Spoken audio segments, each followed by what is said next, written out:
would be right down here. And if you're not familiar with Olive, it's up there. And the reason I bring those three up is because Olive, Harbor, UCLA, and LA County USC are the three motherships. They're the three large county county hospitals that basically oversee any number of services for people. So that you are all familiar with LA County USC?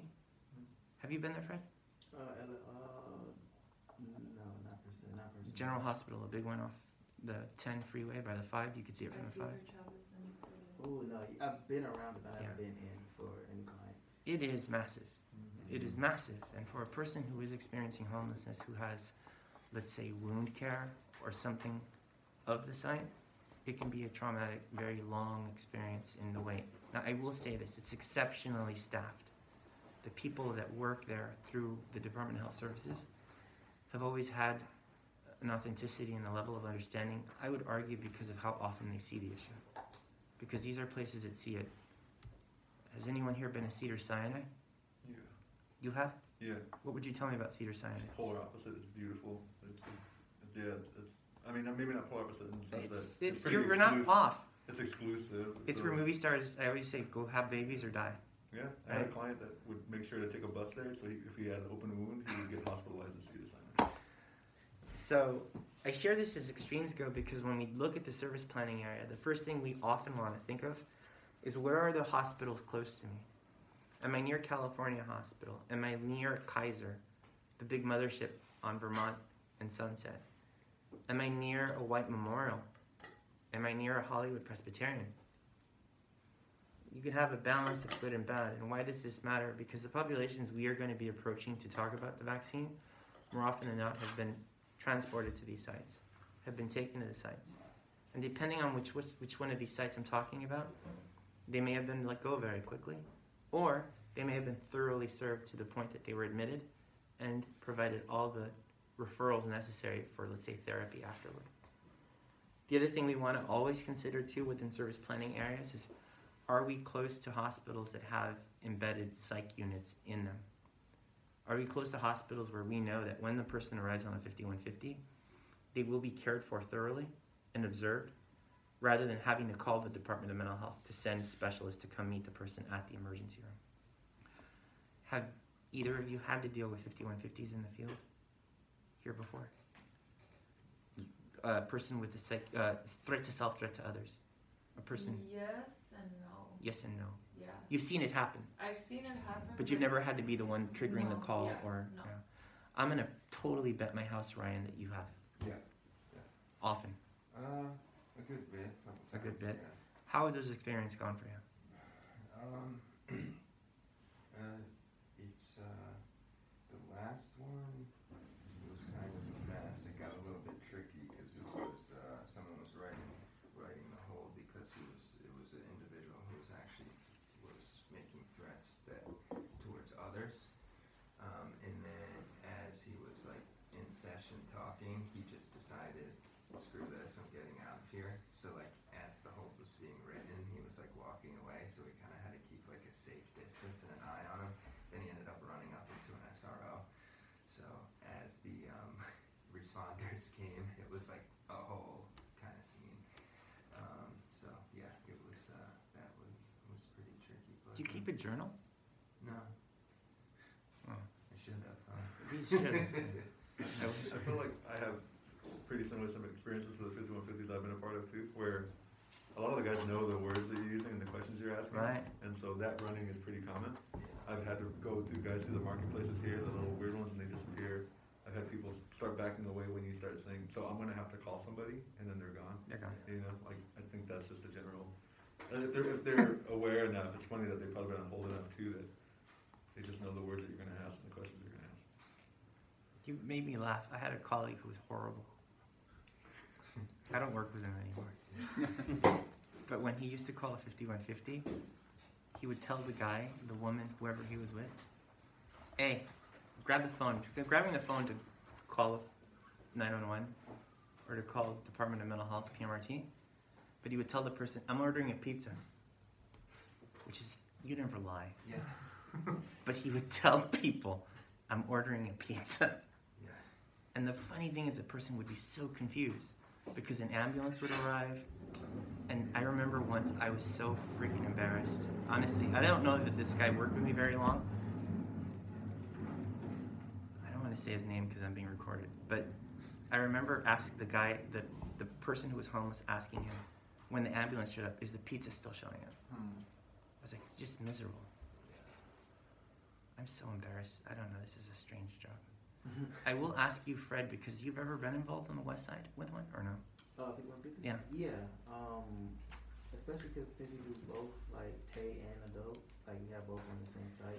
I have mine where one of my personal clients who, remember I told you, was like trying to harm himself or cut himself because of his girlfriend. Wow. Like he started cutting himself in the bunk, so we Yeah. had to like walk him out, and then we're telling him like just get medical treatment, or we're gonna have to call for somebody to come give you medical treatment. And then he was like, no, y'all gonna put me on 5150. Do you know what hospital you would have been using in the West Side? It was a long time ago. I can't remember where they took him at. I think they took him to one spot and then they were full, so they had to take him somewhere else. Yeah. So I can't remember. I'm sorry. I wonder if it would have been Kaiser. No. Kaiser has a huge one. Yeah, it wasn't. It was No. somewhere. I can't remember. One of the things worth recognizing besides hospitals, Ryan, you know what an E6 team is? Yes. Tell us. I think E6 just covers kind of more ground. I think they're like, one of the E6 teams is like Hollywood, Cape Town, kind of just the greater metro area, I guess. But similar, I believe they take on caseloads. Yeah. More like kind of more case management than like a LASA, who's more like light touch, and they kind of help with linkage to services Well, and stuff like that. Very well said. A light touch is a good way of describing just the fact that you may have a team shadowing sanitation and police when a sweep is happening. Yeah. Whereas an E6 team, I've said this before, has a substance abuse specialist, a clinician, a person with pure lived experience, and a caseload. I've often not thought of saying that because they are regularly following and seeing the people in the field. Wow, these are your colleagues, by the way. Everyone look at future teammates. Future teammates. How exciting. Hey, future teammates, can I introduce you? Future teammates. Future teammates. Sarah Teammates. and Anthony. Yeah. Yeah, we met you. And Anthony, by the way, is the Anthony that you hear Chase talking about over and over and over and over. He talks about me? Constantly. Oh, damn. Well, it's the Really reason he good. left. It's the reason he got out of an ambulance to come here. So he follows you, Anthony. But anyhow, these are amazing people. Everyone say hello. How you guys doing? I would say this group is experienced. These folks have Oh, done cool. outreach before and worked with homeless populations. West Side, Venice, Santa Monica, Skid Row. I don't know, what neighborhood? Where were you? I was scattered site. Scattered so site. All over LA. LA? Very And we have veterans who've seen Skid Row for a very long time back there in the room. So, Yeah, I remember you. Some people remember Yeah, your remember faces. me? worst spot to Let me work. see your arm. Cassandra. You know, because I bother so many people. I make sure I know who was who. From St. Julian Park, you were a bodyguard. Oh, was I? Sounds about right. Oh, okay. Oh, wow. I feel honored. I was her bodyguard. What was that lady, the mayor, or? Oh, wow. Oh, my God. It was cracking. Oh, my Yeah. God. Yes. I was the registration. So we had a couple of guys that were just really like off. I mean, like Yeah. the mayor. I mean, I don't know who she is now, but I guess she's running for something. What's the lady's name? It was Mitchell. She's running for something, so- Yeah. Before she could turn Holly around, Mitchell. There you She's go. running for mayor, yeah. before she Yeah. could turn around to look for me, I was already there. She was like, "Oh, thank you." And then, Yeah. is it? Oh, what's the other lady's name? Jolie. Not Julie. Oh, what was her name? Who, Joey? Joey. Joey, I had to the say person. Joey. It was that park was. Yeah, Yeah, there but was like an incident. You have a good week memory. Prior, there was like a shooting there. I'm glad it was a and good then he memory. was there. It never would be bad.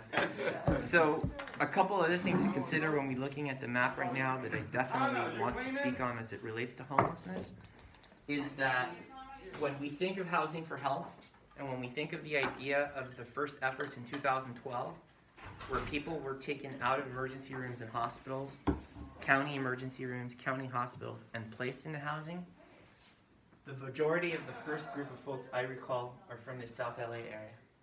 South LA was the area that was most impacted by the foreclosure crisis.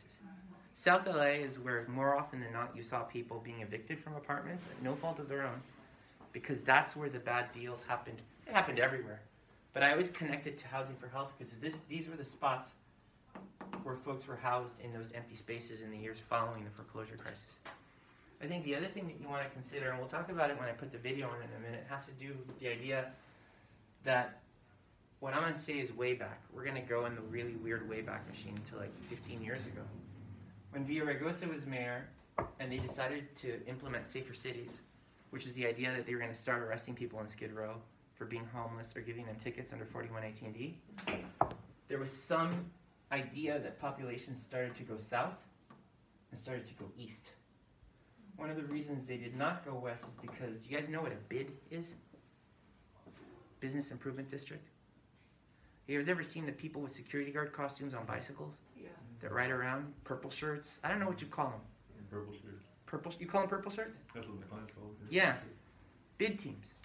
So if Fred has a business, and Fred really wants to care for the business, and Fred does not trust the police is going to do squat to care for the businesses around him, Fred will pay for a security team to basically ride on bicycles and ride around the area. They are not armed. However, some bids have the ability to write tickets.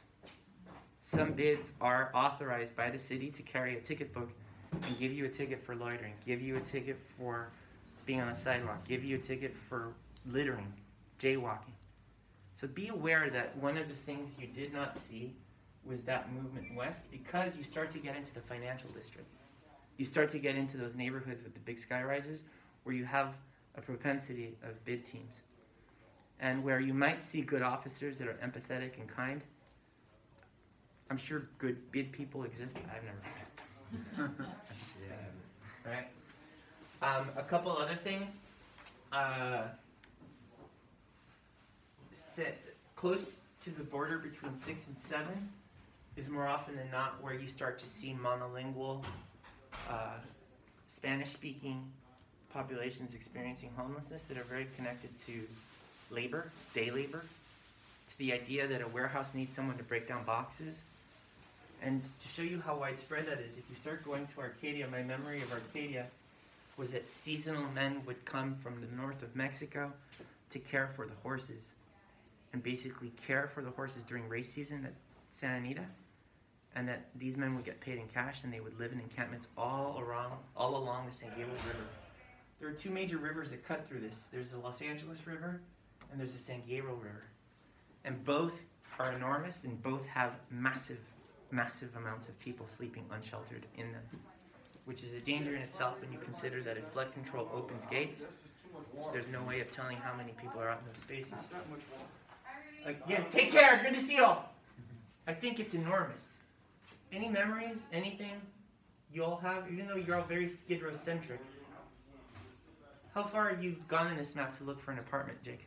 Oh, I've been in Lancaster. You've been, so Yeah. Let's just remind folks that Jake has been, I'm sorry, I'm going to pick on you, Jake. Jake has had to go that far up to find an empty apartment to put someone in. That you found where? Where did you meet the person? They were actually in Skid Row. So we took a person from Skid Row and we put them It was pretty wild. in Lancaster. Yeah. You never, no? I have clients all over. I have clients in Pomona and West Covina. I've had them in Long Beach and Inglewood. I mean, yeah, but we've had clients where people were like, hey, put your name on the wait list in Lancaster or in 29 Palms. All these places were like, why would you want to put someone out there? Or we're past Beaumont area, which is way the hell up past like San Bernardino. Like, that was where they were telling us, why are you waiting so long? Just put them on those wait lists out there, and our guys would look at them like, I don't ever want to do it. I don't know anything about that area. We have a colleague, her name is Savannah Walseth. And when she started to work for LASA, she was sent with an outreach team to the area near Green Valley and Lake Hughes to talk to people near encampments. And they pull off the side of the road, and she said there was nothing. As far as the eye can see, there was nothing. But there was also a little parking lot, and adjacent to the parking lot, there were about 8 ATVs that were parked there, or quads. And they literally had to get on quads to ride about 30 minutes out to where the encampments were. And I just think about how insane and widespread homelessness is. that you would literally have to get on a like off-road vehicle to get to where people sleep in order to avoid arrest or violence or whatever it is. Another thing about E6 I wanted to mention is that there's a division within E6, and again, what I'm saying could be dated, bear with me. Do you guys know what generalists are? Or does anyone want to take a stab at that? In the E6 construct, generalists are people who only focus on parks and libraries. Parks and libraries become such frequent places of where people seek shelter and find refuge that if you were going to ask E6 teams to go into those spaces, it would be unrealistic for them to really hit everything that they need to. So they had to create a subdivision of just generalist teams whose only focus is parks and libraries in the city. Obviously, libraries being affected by COVID and the closure of them during COVID. The other thing I will say is I was very surprised and amazed, and I don't know if the people concerned has this still. I know LASA did, and PATH did. Teams that only rode the rails. Like entire teams whose outreach was exclusively on either metro, buses, or trains. I know that like Metro, the company itself, was hiring teams for like just riding rails. I mean, they're connected to them, of course, but they were having teams that were connected to the services. Yeah. That way. Why do I bring this up? Do you all know which spa you might be assigned to?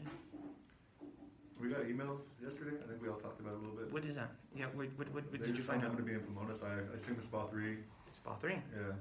To my knowledge, we're gonna be, or at least I'm gonna kind of be all over, like on the generalist team. They Okay. say. So that would be all the spas, depending on where they need it. And I don't know if they're gonna change that, if I'm only gonna do a few spas or whatever, but both for sheltered and unsheltered. I was told the same thing. Yeah. Yeah, they told me 6. For tomorrow, that's 6. 6? I mean, not tomorrow, Wednesday. Oh, South LA. Yeah. Which is cool. I'm in England, so You don't have to go very far. I won't get the mileage like I need to. You want to be good? Hell no. We're gonna have to get Fred a helicopter, folks. Let's help pitch in. Yeah. Go fund Hook me. me up. Helicopter for Fred. I'll go to training, try to learn how to drive myself. I will share with Spa 3 really quickly that it is where I started my career. I started right here in beautiful El Monte. And the reason I started there is because English is not my first language. I actually speak Spanish. And the populations I serve were exclusively in this area. But I will add too that Spa 3, it's important to understand that the 210, the 605, the 10 are incredible examples of how widespread. It's a massive, massive area. But because of the propensity of suburbs, you're now seeing the growth of homelessness, and that there's suburbs where you would never have seen homelessness.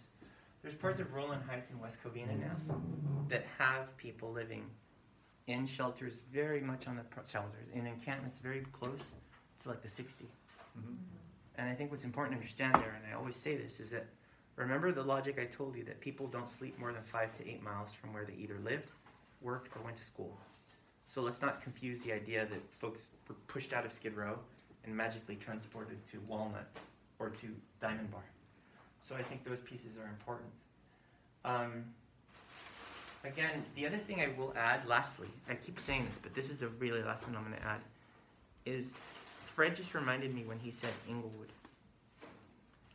And I want to be clear here, in that Inglewood is now the home of a very giant stadium that will host the Olympics. It will be the center of the opening ceremonies, and where all track and field will be run. On top of that, we know that the Crenshaw line, that the extension of the metro lines that go into the area of Inglewood, are not things that have been around for 20, 30 years. They're very recent. Why does this matter? Because housing becomes exceedingly expensive. There's no rent control. There's no rent control, and now you're looking at an area where you might not be surprised if you start to see working class folks sleeping in vehicles in that area. Vehicular homelessness. Consider it now part of your frame, especially our friends from Skid Row who are leaving Skid Row. And that you're now finding that people who live in a car are trying to find places they can park at night. Go anywhere in the city and it'll say you are not allowed to park here between 10 p.m. and 6 a.m. Right? But if you were to consider that sections of Compton, sections of Paramount, Southgate, Cudahy, Downey, Maywood, Linwood, have massive, massive areas of industry where basically you have warehouse space. That's where folks go to park. There's a lot of RVs. Yeah, suddenly you see an area that you only saw like 18-wheelers at, and now you see RVs, and you even see cars. And I hate to be this graphic, but you even see children. You see families sleeping with their child in a car in an empty space of warehouses in Compton, where you're like, holy shit, how did this get here? There's that like rail line that runs through like near Linwood and stuff too, where there's like. You're kind talking of about Alameda Corridor. Yeah, exactly. Now those places are packed. There's a lot of families there too.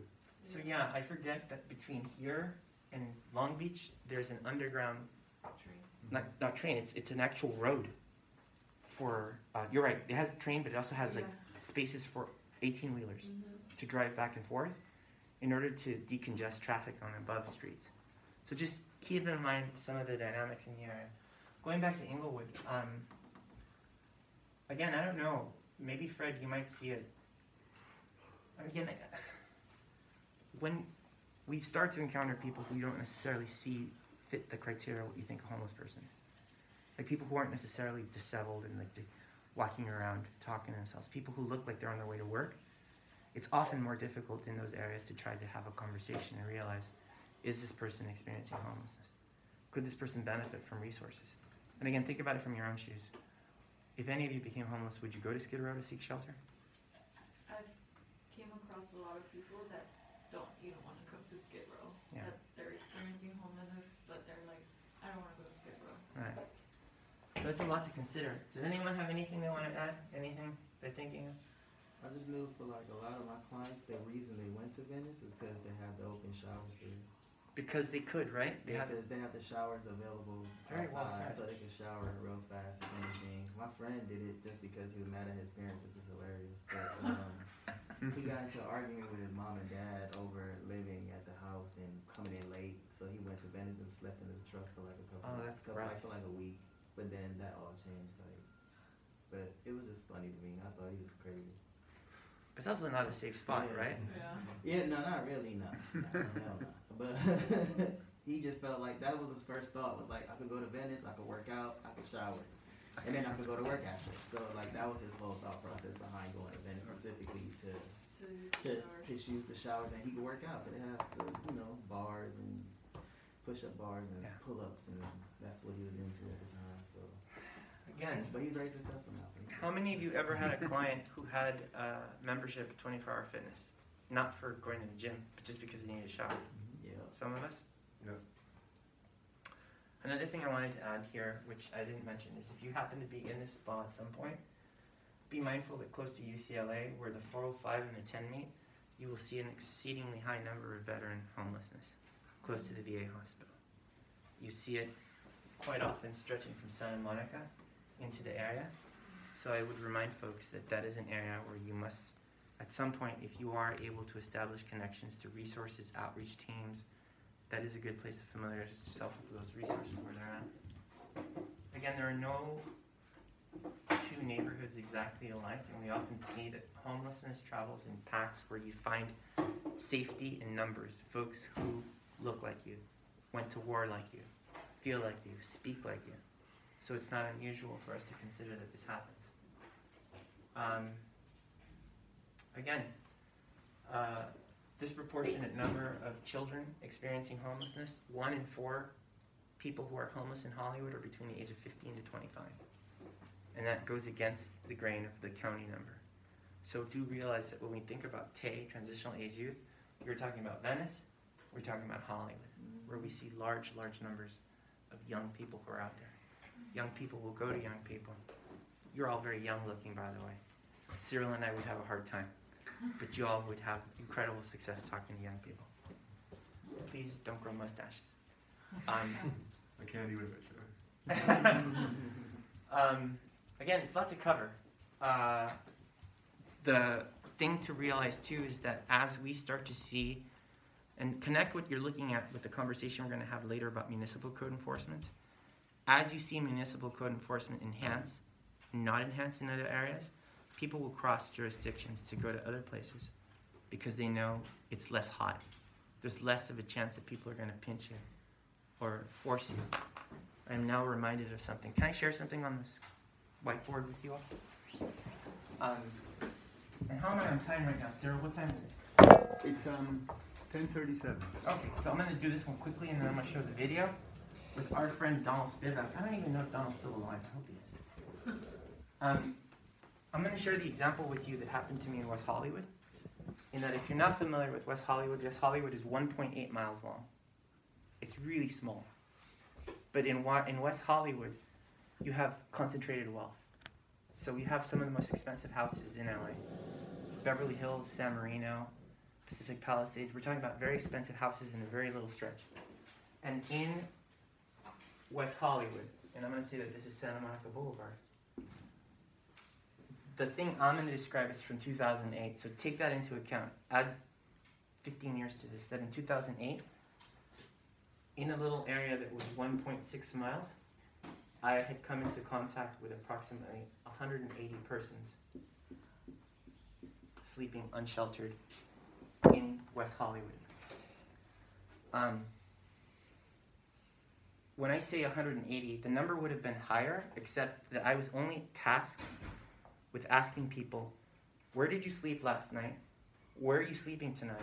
And where are you sleeping tomorrow? And then if you answered West Hollywood, West Hollywood, West Hollywood, then you were a West Hollywood client. West Hollywood would put its resources in housing strategies to go with housing first, to help you all, right? But the story I'm telling you about Santa Monica Boulevard is the story of two places. It's the story of Plummer Park and Poinsettia Park. And I'm going to say that really quickly. This is La Brea, or as my friend used to say, LA Brea. Plummer Park technically is in West Hollywood. Thus, it is patrolled by the Los Angeles Sheriff's Department. But if you cross Santa Monica, 1 block south of Santa Monica, Poinsettia Park is patrolled by the Los Angeles Police Department, which is to say that there's a boundary that separates the city of West Hollywood from the city of Los Angeles, right? Again, going back to wealth, going back to why these neighborhoods are incredible, right here is where Oprah has her studio, her enormous, giant studio where all television programs produced by Oprah are filmed. And also, don't forget that you're very close to Paramount Pictures and a lot of the home of television. Plummer Park has senior services. So basically, anyone who lives in housing in the city of West Hollywood can go here. And they have bingo, they have music, lots of Russian music, food, meals for seniors who are possibly low income but need company, right? When homelessness would become very, very heavy, here, the Los Angeles Sheriff's Department would start telling folks, you gotta go. You can't be here, no tent, you gotta go, you gotta go. And what would happen is the people who were experiencing homelessness in Plummer Park would cross the street and go to Poinsettia Park. And when they went to Poinsettia Park, here you have Little League fields, you have the tennis courts, you have the basketball courts, and you have a lot of areas that are used by schools and or, let's say, kids' programs for after-school activity. The homeless would encamp themselves along Poinsettia Park until LAPD would show up, and when LAPD would come and start giving tickets, you gotta go, folks would go back to Plummer Park. And so, the cycle repeated itself over and over and over and over again, back and forth between these two. One of the things I always noticed in this relationship was that at Poinsettia Park, the Los Angeles Police Department was very willing to have to give tickets and hold you for a warrant to see, I'm going to cuff you next to my car and go through all the names and dates of birth you give me to see if I have a reason to take you to the station. Whereas the sheriffs, believe it or not, it sounds weird saying it out loud, came with blankets and water for people and would actually transport people to Cedars if they thought the person was sick. And again, one of the things to keep in mind is that the sheriffs in Hollywood actually had a homeless task force team that only was involved with quality of life to make sure that if a person was sick, they wouldn't put the burden squarely on LA Fire, but they would help folks. What does that mean? That people felt safer actually in the area in West Hollywood because they knew that the sheriffs there had a level of patience and an ability to communicate, whereas these folks at Port LAPD were really stuck. The officers there were covering the entire La Brea corridor, all of the crime that occurs along Melrose, right? So keep that in mind, right? When I share this example with you, I think it's important to understand that you are going to be going with teams to engage populations outside. The best thing you can do for yourself is familiarize yourself with whose jurisdiction you're in. Who are the areas that you're going to? And if there are areas that you're going to become familiar with, especially in LA, can anyone tell me what a SLO is, Brian? Not familiar. Anyone? So just know this term, please. Senior Lead Officer.